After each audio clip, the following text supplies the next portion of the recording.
नमस्कार, बहुत स्वागत है आपका एमपीसीजी सुपरफास्ट 100 खबरों के साथ मैं हूं रेनू। सबसे पहले बात महाराष्ट्र से अहम खबर की। नासिक में भीषण सड़क हादसा हो गया। यात्रियों से भरी बस की ट्रक से टक्कर हो गई। 10 की मौके पर मौत हुई।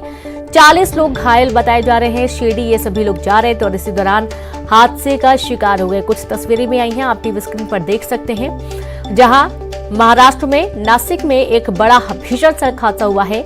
यात्रियों से भरी बस की ट्रक से टक्कर हो गई और इस टक्कर पर 10 लोगों की मौके पर ही मौत हो गई। 40 लोग घायल बताए जा रहे हैं। ये सभी लोग शिरडी जा रहे थे बाबा के दर्शन करने के लिए। सभी लोगों को घटना का शिकार हो गए सभी लोग और इसमें 10 लोगों की मौत हो गई है। 40 लोगों के घायल होने की जानकारी है। तो खबर महाराष्ट्र के नासिक से है। भीषण सड़क हादसा हुआ है। यह घटना कैसे घटित हुई है, यह भी मामला जांच का विषय है।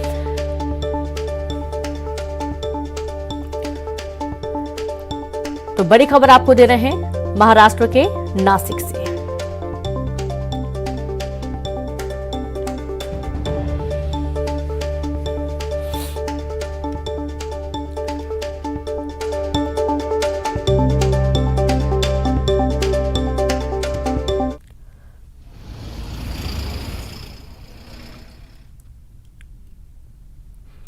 तो देखिए, घटनास्थल की कुछ मौके की तस्वीरें भी सामने आ रही हैं, जहां यात्रियों से भरी बस के ट्रक से टक्कर हो गई है। हादसा कैसे हुआ है, पूरा मामला जांच का विषय है, लेकिन आप वाहन की स्थिति देखकर अंदाजा लगा सकते हैं कि कितना भीषण ये पूरा घटनाक्रम हुआ है।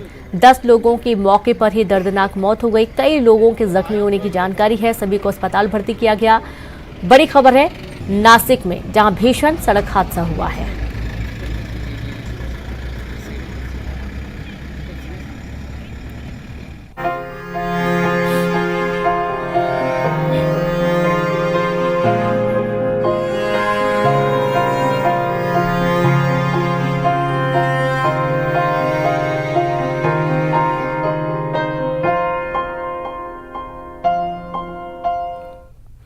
जदयू के पूर्व अध्यक्ष और पूर्व केंद्रीय मंत्री शरद यादव का निधन हो गया। वे 75 साल के थे। शरद यादव की बेटी सुभाषिनी यादव ने ट्वीट करके इस बात की जानकारी दी।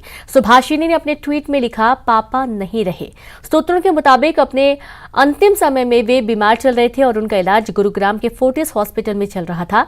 शरद यादव के निधन से पूरे राजनीतिक जगत में शोक की लहर दौड़ गई। शरद यादव जदयू के राष्ट्रीय अध्यक्ष भी रह चुके थे। उनका नाम देश के बड़े समाजवादी नेताओं में शुमार किया जाता था। उनके करीबियों के मुताबिक शरद यादव का राजनीतिक कद इतना ऊंचा था कि जब वे बोलते थे तो पूरा देश उन्हें सुनता था। मंत्री रहे हों या विपक्ष के सांसद, उनके सामने कभी कोई ऐसा सवाल नहीं आया जिसका जवाब उन्हें नहीं सूझा हो। उनका जवाब सुनकर प्रश्न पूछने वाले चुप रह जाया करते थे। शरद यादव का जन्म 1 जुलाई 1947 को मध्य प्रदेश के होशंगाबाद के बंदाई गांव में किसान परिवार में हुआ था। किसान के घर जन्मे शरद पढ़ने लिखने में काफी तेज थे। छात्र राजनीति से लेकर राष्ट्रीय राजनीति में पहचान बनाने वाले शरद यादव ने बिहार की राजनीति में भी बड़ा मुकाम हासिल किया था। शरद यादव ने मध्य प्रदेश, उत्तर प्रदेश और फिर बिहार में अपना राजनीतिक परचम लहराया। नीतीश कुमार से हुए विवाद के बाद उन्होंने जदयू का साथ छोड़ दिया था और वो बिहार की माधेपुरा सीट से कई बार सांसद रह चुके थे। वे डॉक्टर राम मनोहर लोहिया के विचारों से बहुत प्रेरित थे। उन्हीं से प्रेरणा पाकर शरद यादव ने कई आंदोलनों में हिस्सा लिया। इतना ही नहीं, वे मीसा के तहत 1969 से 70 और 1972 साथ ही 1975 में जेल भी गए। सक्रिय राजनीति में शरद यादव ने साल 1974 में कदम रखा था। तब वे पहली बार जबलपुर लोकसभा सीट से सांसद बने।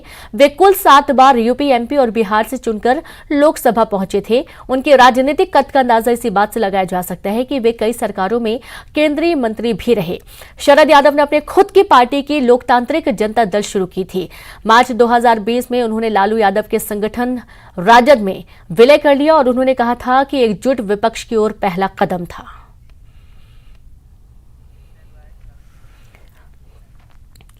पूर्व केंद्रीय मंत्री शरद यादव का निधन दिल्ली के फोर्टिस हॉस्पिटल में कल रात 9 बजे हुआ।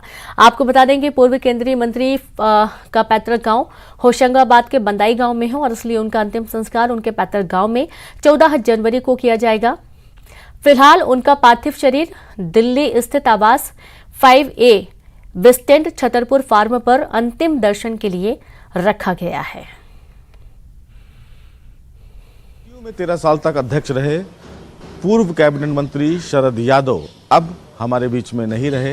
हालांकि कल उनकी बेटी की तरफ से ट्विटर पर एक जानकारी साझा की गई और ये कहा गया कि वो हमारे बीच में नहीं रहे। जैसे ही ये खबर फिलहाल उनकी बेटी के द्वारा सोशल मीडिया पर डाला गया, राजनीति के गलियारे में शोक की लहर गूंज गई। तमाम बड़े नेता अपना शोक संवेदना फिलहाल प्रकट कर रहे हैं, लेकिन मैं आपको दिखाऊं कि देखिए इसी छतरपुर के फार्म हाउस पे शरद यादव जी का जो पार्थिव शरीर है वो यहाँ पर रखा गया है। अंतिम दर्शन के लिए तमाम जो लोग हैं वो यहाँ पहुँच रहे हैं। उनके तमाम रिश्तेदार आप देख भी सकते हैं बैठे हुए हैं।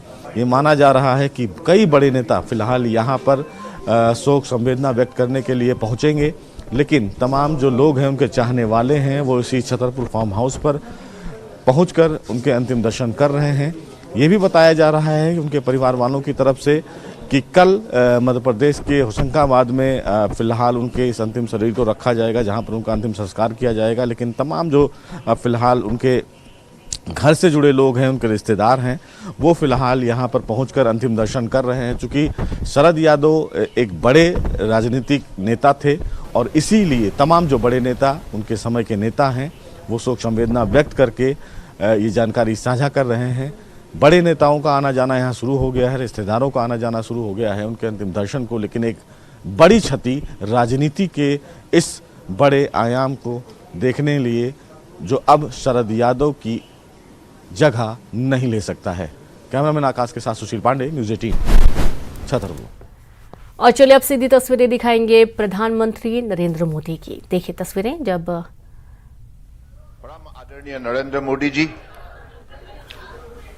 उत्तर प्रदेश के माननीय मुख्यमंत्री योगी आदित्यनाथ जी,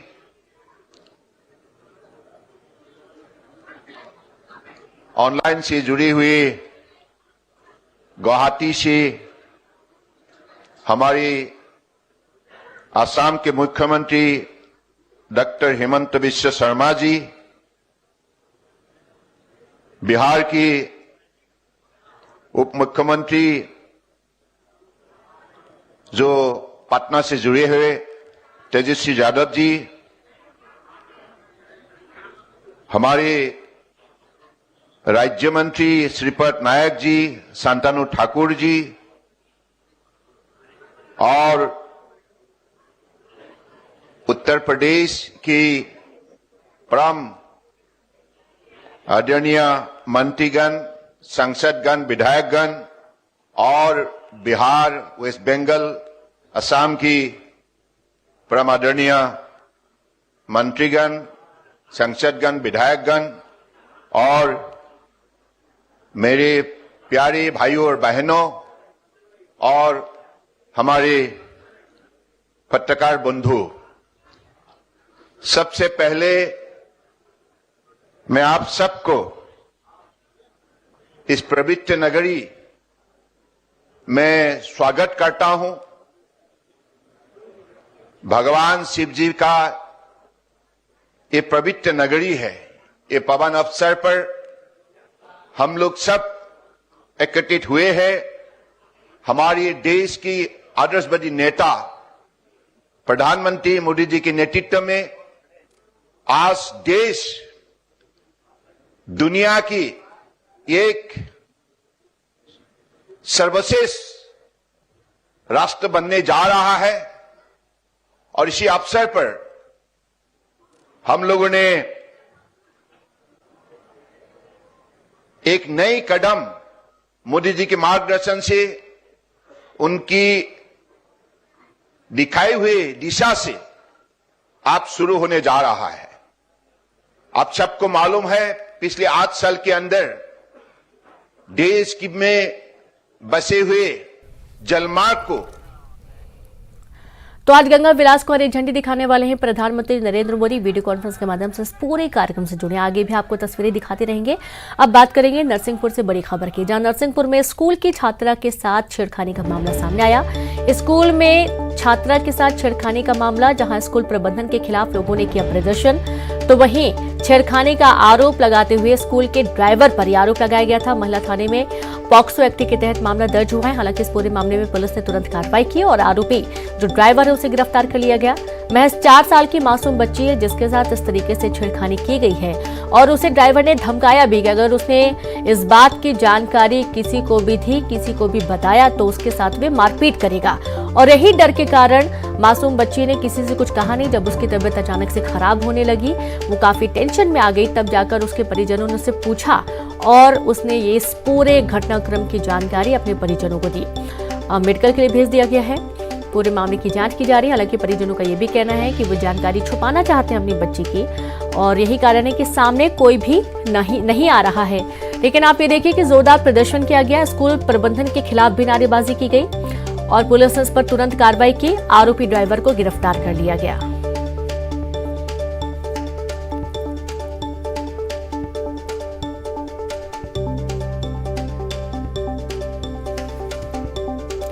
तो खबर नरसिंहपुर से है, जहां स्कूल प्रबंधन के खिलाफ लोगों ने जोरदार प्रदर्शन किया। वहाँ किसी ने छेड़छाड़ की हुई है, उसकी रिपोर्ट थाने पर कर ली गई है, किंतु ये लोग अभी उस एमएलसी से संतुष्ट नहीं है। इनका कहना है कि नहीं, हमारी बच्ची के साथ दूसरी घटना हुई है तो संबंधित महिला डीएसपी को दोबारा से उसकी बच्ची की एमएलसी करने के लिए बोला गया है।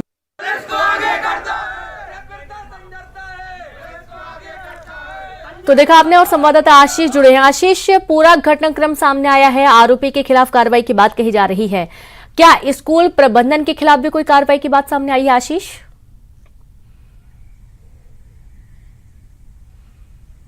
जी रेणु, 11 जनवरी का ये वाकया है जब बिटिया स्कूल पढ़ने के लिए आई थी और स्कूल में ये वाकया घटित हुआ और सारे मामले को लेकर हमने यहाँ के पुलिस अधिकारी हैं सुनील सिवहरे साहब हैं एएसपी, उनसे भी बात की है। सुबह भी हमने फोन लिया था, अभी हमारे साथ मौजूद हैं। क्या इस पर अभी तक कार्रवाई की गई है, हमें सर बताएंगे।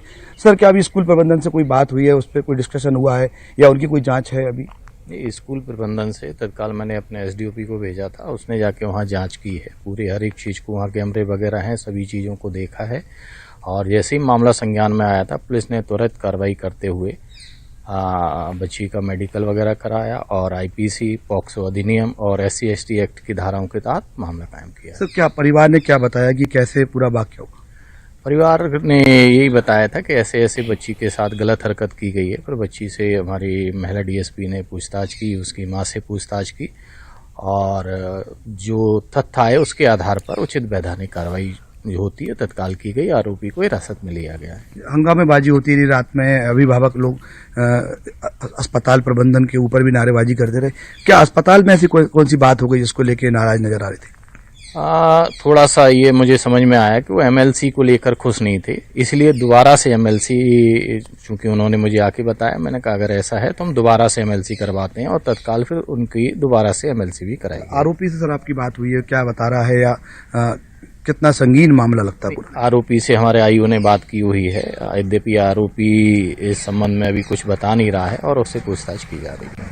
तो रेणु, ये पूरा वाकया है जो शिवहरे साहब हमें बता रहे हैं, तो समझा सकता कितना गंभीर ये मामला है और कैसे स्कूल में एक 4 साल की मासूम बच्ची के साथ ये सारा मामला होता है। तो कहीं ना कहीं जरूरत है कि स्कूल प्रबंधन को इन सब चीजों से सबक लेके सख्त कार्रवाई करने की आवश्यकता है ऐसे लोगों के ऊपर। जी, मासूम बच्चे की हालत कैसे? जैसे कि जानकारी थी कि उसकी तबियत अचानक से खराब हो गई थी, तो क्या जघन्य वारदात को अंजाम दिया गया इस पूरे मामले में या छेड़खानी की गई है? और मासूम बच्ची की मानसिक स्थिति कैसी है अभी?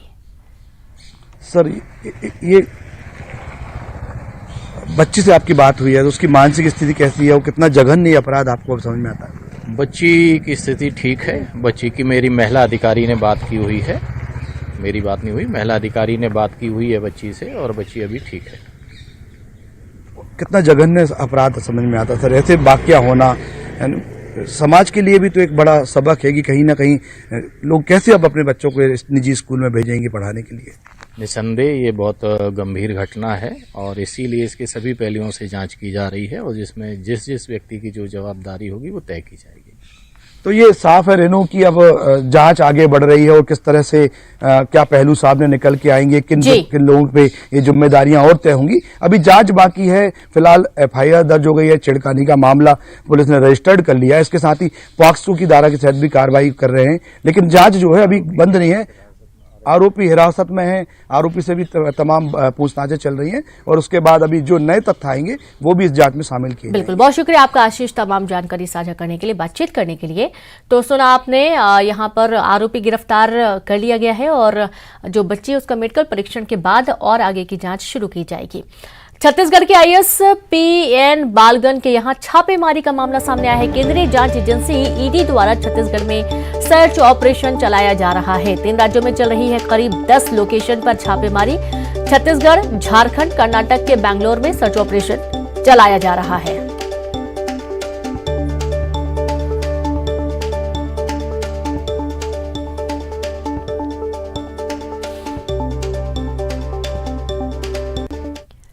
मध्य प्रदेश को लेकर मौसम विभाग ने यह पूर्वानुमान जताया है कि आने वाले दिनों में ग्वालियर, भिंड और मुरैना में घना कोहरा आने वाले 2 से 3 दिनों में छाया रहेगा, जिसके चलते यहां सर्दी बढ़ेगी तो वहीं तापमान में भी गिरावट देखी जाएगी। इसके मौसम की बात करते हैं, प्रदेश में तो मौसम शुष्क है और जो राजस्थान के ऊपर जो सर्कुलेशन बना है उसके कारण प्रदेश में कहीं कहीं बादल, हल्के बादल छाए हुए हैं, जिसके कारण टेम्परेचर में थोड़ा वृद्धि हुई है और ठंड में कह सकते कि थोड़ा मतलब राहत मिली है। प्रदेश के उत्तरी भाग जैसे ग्वालियर, भिंड, दतिया है, इन जिलों में कहीं कहीं मतलब हल्का कोहरा ये देखने को मिला है। फिलहाल जैसे अभी 1-2 दिन है जैसे बादल है तो कोहरे से तो निजात है और ठंड से भी निजात है। जैसे WD का असर चले जाएगा तो बादल चले जाएंगे, पूरा साफ हो जाएगा वो मौसम। उस मौसम में जैसे टेम्परेचर फिर नीचे आएगा और एक बार थोड़ा ठंडी का फिर से मौसम हो सकता है। और चलिए अब रुक करेंगे फास्ट खबरों का। दिग्गज समाजवादी नेता शरद यादव का निधन, 75 साल की उम्र में ली अंतिम सांस। बेटी सुभाषिनी यादव ने ट्वीट कर दी जानकारी। गुरुग्राम के फोर्टिस हॉस्पिटल में शरद यादव का निधन। 1974 में जबलपुर से पहली बार चुने गए सांसद, जेडीयू के अध्यक्ष के साथ ही केंद्र के मंत्री पद पर भी रहे मौजूद। सीएम शिवराज ने भी शरद यादव के निधन पर जताया शोक, कहा उनके विचार सदैव जीवित रहेंगे। पीसीसी चीफ कमलनाथ ने भी शरद यादव के निधन पर जताया शोक, लिखा समाजवादी आंदोलन के पुरोधा, पूर्व केंद्रीय मंत्री और सार्वजनिक जीवन में मेरे साथी रहे श्री शरद यादव का निधन सामाजिक न्याय के युद्ध की अपूर्णीय क्षति। छत्तीसगढ़ के सीएम भूपेश बघेल ने भी शरद यादव के निधन पर जताया शोक, कहा ईश्वर उनके परिजनों को दुख की यह घड़ी सहने की शक्ति दे। महाराष्ट्र के नासिक में भीषण सड़क हादसा, यात्रियों से भरी बस की ट्रक से टक्कर, 10 की मौके पर मौत, 40 लोग घायल। इंदौर ग्लोबल इन्वेस्टर समिट से बढ़ेगी विकास की रफ्तार, 15,42,550 करोड़ का निवेश। सीएम बोले सरकार इन्वेस्टर्स की करेगी मदद, एमपी को बनाएंगे ग्रोथ का इंजन। कांग्रेस के सीडी वाले बयान पर सियासत गर्म, गृह मंत्री नरोत्तम मिश्रा का कमलनाथ पर निशाना, पूछा किसने दी सीडी, नाम बताओ। एमपी में लागू होगा गुजरात फॉर्मूला, बीजेपी अध्यक्ष बीडी शर्मा का बयान, गुजरात की तर्ज पर बनाया जाएगा शक्ति केंद्र। चुनाव से पहले कमलनाथ का बड़ा ऐलान, कांग्रेस की सरकार बनने पर सीधी भर्ती, 6 महीने में भरे जाएंगे सरकारी रिक्त पद। अमेरिकी उद्योगपति इंदौर की सफाई व्यवस्था से हुए प्रभावित, 17 सफाई कर्मियों को किया गया सम्मानित, सफाई कर्मियों को मिले $51।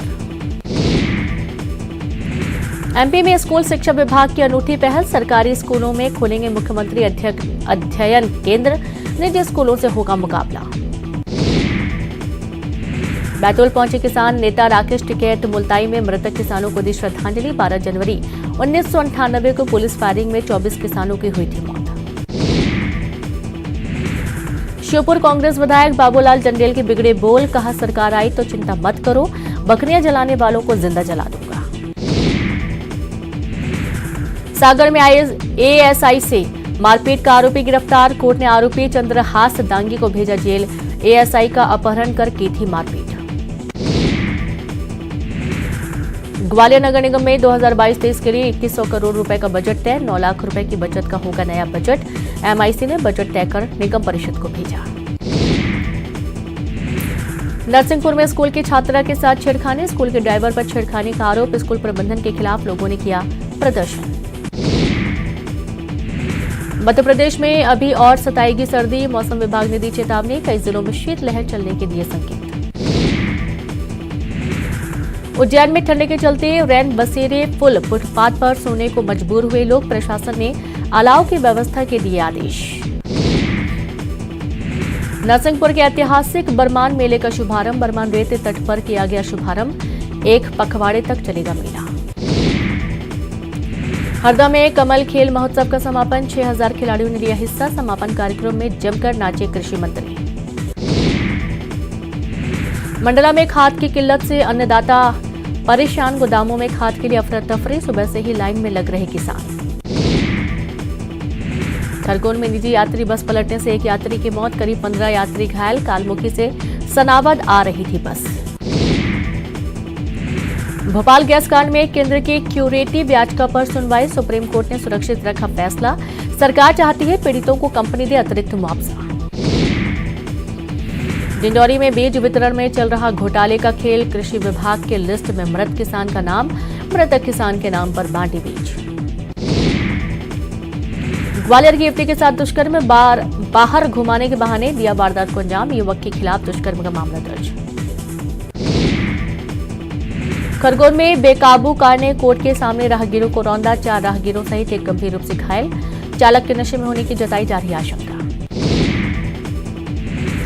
जबलपुर में संभागीय कमिश्नर कार्यालय में लोकायुक्त पुलिस की कार्रवाई, रिश्वत लेते बाबू गिरफ्तार, जमीन के कागजात बनाने के नाम पर मांगी थी 65,000 की घूस।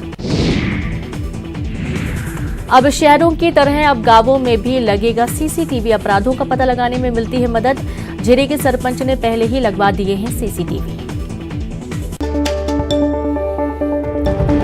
और इसी बीच बैतूल से एक बड़ी खबर है, जहां बारूद ले जा रहा कंटेनर पलटा, बैतूल नागपुर हाईवे का ये पूरा मामला है। 4 लेन पर मिलानपुर के पास पलटा कंटेनर, बारूद लेकर नागपुर से गुजरात जा रहा था कंटेनर और इसी दौरान हादसा हुआ। ड्राइवर को नींद आने की वजह से अनियंत्रित होकर पलटा कंटेनर। बारूद होने की खबर से इलाके में दहशत, पुलिस के मुताबिक खतरे की कोई बात नहीं है। घटना स्थल पर पुलिस टीम तैनात कर दी गई है। बैतूल बाजार थाना क्षेत्र के मिलानपुर की पूरी घटना सामने आई है। संवाददाता ऋषु नायडू जुड़ गए। ऋषु, थोड़ी सी लापरवाही और बड़ा हादसा हो गया। जी हाँ, देखिए अभी ताजा स्थिति सबसे पहले हम बताना चाहेंगे कि जो कंटेनर है उसको अभी उठाने का काम शुरू नहीं हुआ है।